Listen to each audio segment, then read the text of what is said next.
Madara Uchiwa, un nom qui inspire la terreur et la guerre. Né dans un monde ravagé par la haine et la guerre, Madara a grandi avec le son des lames, le poids des pertes et la rage de survivre. Madara n'a jamais été un simple ninja. Il était un prodige, un stratège, un roi sans couronne. Très tôt, son regard se teinta de malédiction et de génie. Le Sharingan s'ouvrit, puis devint un Mangekyo d'une puissance que même son clan craignait. Avec Hashirama, il rêvait de paix. Mais la paix n'est jamais simple quand on possède la puissance de détruire un village d'un seul geste. Madara et Hashirama bâtirent Konoha.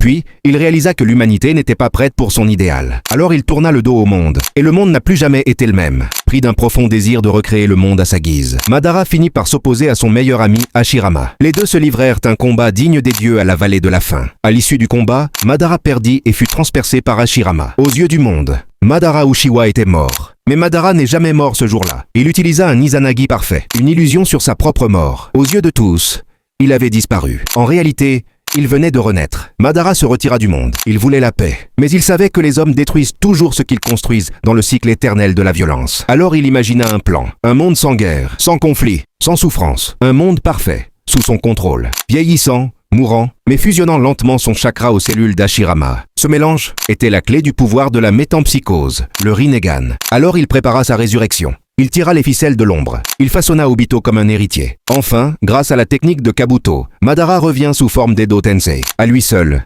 il écrasa l'alliance Shinobi. Et puis, les 5 Kage, à lui seul, il les domina totalement. Il testa leurs limites, se moqua d'eux, et finit par les laisser à l'agonie. Il brisa l'Edo Tensei et redevint vivant. C'est un exploit unique dans toute la série. Ensuite, Madara finit par récupérer son Rinnegan, implanté dans le corps d'Obito. Madara réussit là où personne n'avait pu. Il devient l'hôte de Jubi, le plus puissant être de l'existence. Après avoir conduit son plan jusqu'au bout, Madara réussit à activer l'arbre divin, déclencher le Tsukuyomi infini, enchaîner toute l'humanité dans un rêve éternel. C'est la réalisation ultime de son plan. Au sommet de son pouvoir, Madara fut trahi par Zetsu Noir, qui révéla que Madara n'était qu'un pion depuis le début. C'est ainsi que Madara tomba, non par la force, mais par la manipulation du destin.